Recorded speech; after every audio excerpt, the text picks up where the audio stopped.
On today's BizNews Briefing, we bring you a Financial Times update on the Trump tariffs.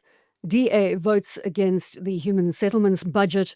OUTA's Duvenage on hope for South Africa. Professor Theo Venter on what is needed to make the GNU work. Ian Cameron on the good news SAPS budget. And Musk must keep peace with Trump for Tesla's sake.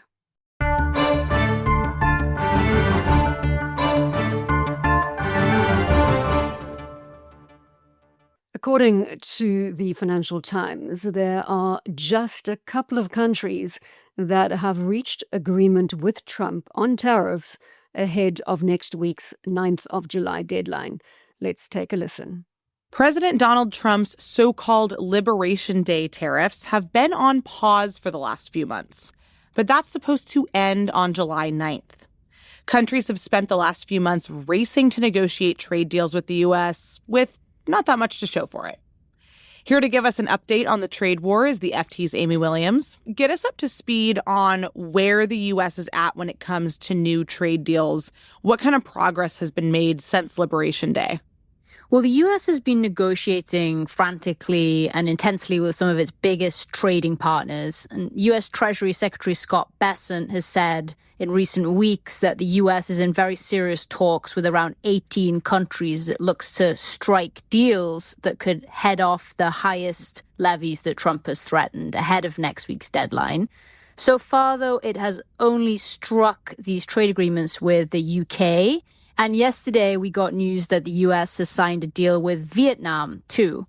It's also signed an agreement with China, which is more of a truce than a deal. We haven't seen any text on that, but it has de-escalated the huge punitive tariffs that both Beijing and Washington had placed on each other earlier in this year. We are just about a week out from this July 9th deadline. How is the U.S. thinking about these talks now with that deadline so close? I think the U.S. will look to close as many trade deals as it can ahead of the middle of next week. But it's going to have to really work hard. A lot of these countries are demanding more tariff relief than Donald Trump is willing to give.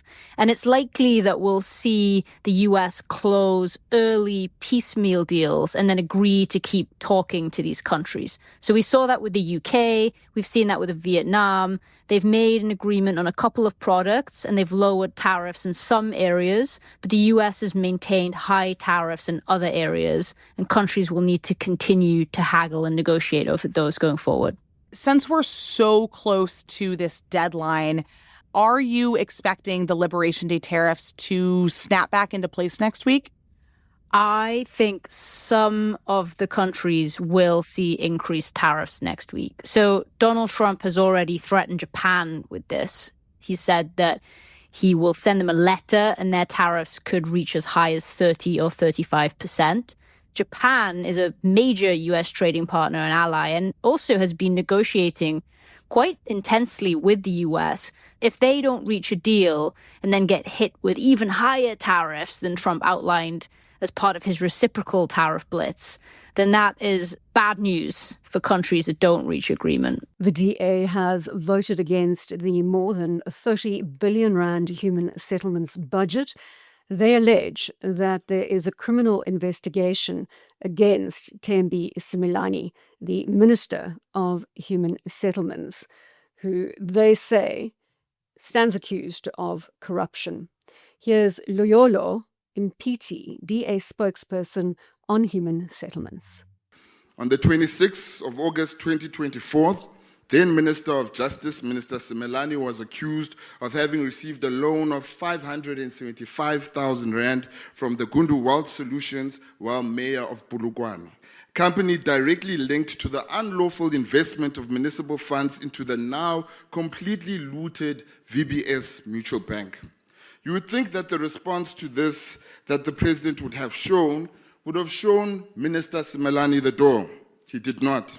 He asked for the report that he stayed with for 3 months, and even though the DA sustained pressure asking the president to act, he lacked courage to act and instead decided to dump Minister Simelane at Human Settlements, one of the most important departments for South Africans in our country. It seems that this president does not take an issue with the fact that the person accused of corruption sits in his cabinet and will have to look after a budget of 30 billion rand that is set aside for South Africans. The Democratic Alliance will always support the granting of funds to house the vulnerable. At the same time, fast-tracking jobs and growth to give many more South Africans the dignity of being able to buy and own their own houses. And although this budget and the department have many challenges, under normal circumstances, it would be supported. However, we sit with a minister who faces corruption allegations, who has not been accountable to the South African public, and it is because of this we struggle to support this particular budget. Meanwhile, Linda van Tilburg on National Security News spoke to political analyst Professor Theo Venter from Northwest University, who said that the DA and the ANC need to get together and thrash out the way forward behind closed doors in order to hold the government of national unity together in the short term. I think the most important thing now is for the ANC and the DA to go into a kind of a bosberaad, or we refer to it also as an indaba, where people get together over a weekend. All the cell phones are taken away and you are forced to talk, so that they talk about the statement of intent, that they talk about those things that are currently harping the relationship. And I think out of that can come a much stronger relationship about what to do and what not to do. And the most important issue is to establish a platform where things can be cleared out, a clearinghouse. Now, there is such a mechanism in the office of the Deputy President, but it hasn't functioned. It is not working. It is not doing what it's supposed to do.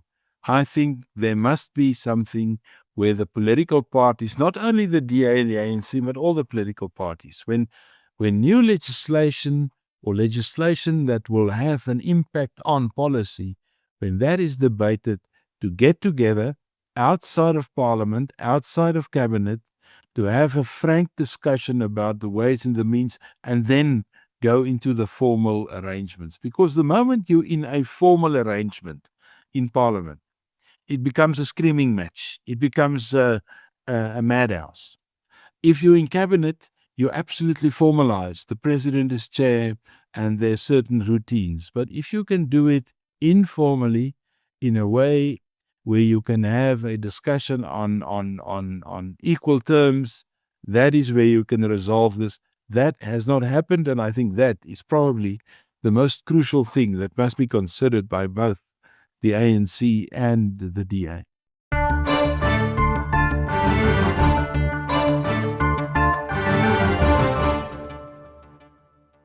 Right now, you can get the cheapest Forex rate around, right here on Shift. Pay less for your dollars, pounds, and euros here, and get to shop more here, and do more here, and enjoy more ooh la la here. Shift also lets you trade and transfer currencies, and buy shares in the world's best companies. It all happens right here on Shift. You won't find a cheaper Forex rate anywhere else, no matter where you bank. Download the Shift app today.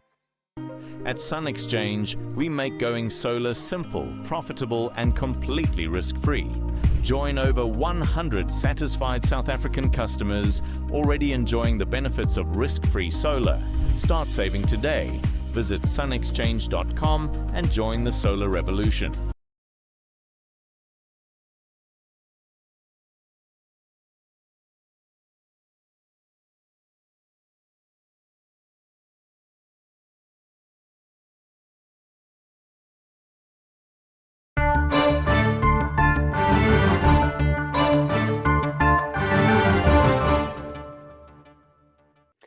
In an interview on BizNews yesterday, Alec spoke to Wayne Duvenage, the CEO of OUTA, on what it would take to push South Africa in a positive direction. Let's dip into that conversation. What will trigger the really good is that we start to see a trajectory that moves in the right direction. So we've got the G20 coming now. We've seen a number of arrests, by the way, not just these, but we recently saw the Dumasani from the Criminal Crime Intelligence Center last week. Arrests there. The Alex Corps mine government state-owned entity arrests recently as well. So we're starting to see things happening. And I always come back to the criminal justice system, because when you start feeling safe, when you start to know that the rule of law works, is when you start investing and when you start getting confidence in a country. And these are the important things. And then when you start to accept international assistance in this regard, and we do see, there are countries from Europe that are here assisting, training, getting forensics expertise in systems now. These are the good things, and they become the catalysts to greater change. And then it starts happening quicker. And if we can get that ball rolling, I'm quite excited and positive. Of course, we've got to deal with education. We've got to deal with health. And this is where the politics of change comes in. And I do believe, looking at the dynamics that are flowing, and if the DA and other parties that we need, they've shown. I mean, I'm not punting the DA here at all. But you just have to do correlation between cities and provinces that work, that have good governance, that have clean audits from the Auditor General, and those that don't. And it's a political divide. It's as simple as that. One entity does it better, not saying they're perfect, and others really mess it up. And if we can start to fix the optics of some of the political parties, that opens the door to more votes that will come their way, because it just feels and looks better, and it aligns with cultural lines in this country. We are diverse. You've got to start appealing to a broader market than just a single one. Then we can get there, Alec. And I'm excited about what might transpire in that regard. But everything lies in the hands of the politicians. That's where power lies. Civil society is on the outside, business, media, we're all fighting for a better country, growth in the economy, jobs, less poverty, equality issues sorted out, all of that. But everything lies in the power of the hands of the people who run this country. Those are the politicians. And yet they can't see what are such basic needs to change to fix this country, to get growth, to get investment, to deal with the challenges that we have. And the mind boggles.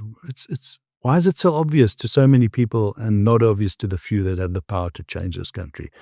It's frustrating, I must say. But we don't lose hope. This is an amazing country. We've got great diversity, great flora, fauna, resources. Compare ourselves to Australia. They've got a rock and a kangaroo and a barrier reef, and yet they get more visitors than us. It's crazy. We've got so much going for us, and they're on the arse end of the world. You've got to take a few days to fly there. We overnight stop from Europe. This is madness. We must unlock our prosperity. Staying with the positive direction for South Africa, Ian Cameron spoke to BizNews' Chris Steyn, saying he is very encouraged by the budget that is being tabled for the South African police services. Generally speaking, we've seen that there is a massive push to better allocate resources to public order policing. Now, this is good and bad, because on the bad side, one would then think that they expect more unstable conditions or civil unrest of some kind. But at the same time, public order policing, in terms of resources, those units are very, very far behind, and a lot of them are really struggling, and it's putting those members at risk. So I think it's positive to see that over the medium term, they are getting a significant amount of resources pushed to them. They are specifically looking at better recruitment, specialized equipment, and better training, additional training, which is also fantastic. We've seen, unfortunately, that at many of the different units, people are deployed there, But when they actually had to go and work in the specific circumstances that that unit was designed for, they haven't really been trained to do that. There's a big push for further strengthening of visible policing. I've got mixed feelings on this. It's again taking close to 50% of SAPS's total budget. I think we are way too obsessed with visible policing. Visible policing does make an impact, but it's not the sustainable model for fighting, organized crime or organized violent crime like gang violence, for example. Visible policing, generally speaking, assists with some kind of, stabilizing effort. And then once those resources withdraw from an area after the deployment, things just continue as per usual again. I think a lot more could have been done to assist with the whole issue regarding promotion and grade progression of administrative staff in the South African police service. I think they've been significantly neglected. And then also, more importantly, is to look at detectives. How can we better incentivize detectives?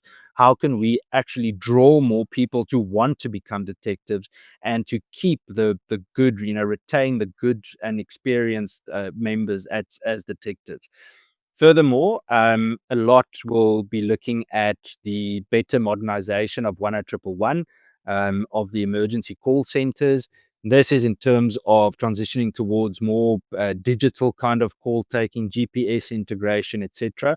I personally think they have a major risk there at the moment in terms of recruitment as well, because they simply do not have the human resources they need. And then the last few things, Chris, includes a better move, and this is really positive to see in the budget, that SATS is for the first time so prominently writing about prosecution-led investigation. And this is critical to me. This is the scorpion kind of mindset that we need to have. So it's really good to me to see that they are working in that direction. I hope that they have had the relevant discussions, or are having the relevant discussions with the MPA, to make sure that detectives work alongside prosecutors, as it should have been done in any case. And then the last part for SAPS is the better allocation of resources for broader reforms should the SAPS amendment bill actually happen. Now, I'm not going to go into detail. Maybe the SAPS amendment bill is a specific discussion that we should have in at some stage. But this bill has been coming a very, very long time, and it's something that will assist in a lot of issues, confusion, maybe legislation that's perceived as poor, even regulations within the South African Police Service. And that's why this amendment bill is critical. And obviously, you would need budgetary allocations for the relevant resources should reforms come out of that bill. On the international front, Dan Eves of Wedbush Securities says that Elon Musk should stop poking the bear, that is Trump. Eves says the last thing that Tesla shareholders want to see is Elon Musk fighting with President Donald Trump. Eves was speaking on Bloomberg Surveillance. The subsidies are going to be phased out, they're going away. This was anticipated. What does it mean for the business in the meantime? Look, I think that was anticipated. I think the bigger focus here is it's all about autonomous. I mean, when I look at 90% of the future value is ultimately going to be about autonomous robotics, and that's the future. It all comes down to when Trump came in, the goal was that this is going to be a fast-tracked an autonomous roadmap in terms of a framework from a federal perspective. So I think the worry, and the reason the stock was down yesterday, is is that still there? In other words, does this situation start to settle? I believe it does. But the last thing, as a Tesla shareholder or a Tesla bull, that you want to see is Musk just putting himself more and more into that political theater, because there's really no upside from a Tesla perspective. Don't you have to push back your expectation for any kind of regulatory framework that would be beneficial to Tesla in the near term to get the robotaxi program off the ground? Yeah, it's a great question. Look, it all comes down to like China, because look, this is an arms race going on.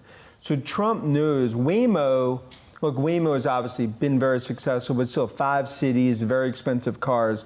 The horse in the race is going to be Tesla in terms of to scale with what China is doing. So it comes down to, in this U.S.-China battle, Tesla just like NVIDIA, is actually a chip on the table. So I do believe that you will actually continue to see this fast track despite this sort of back and forth that we're seeing.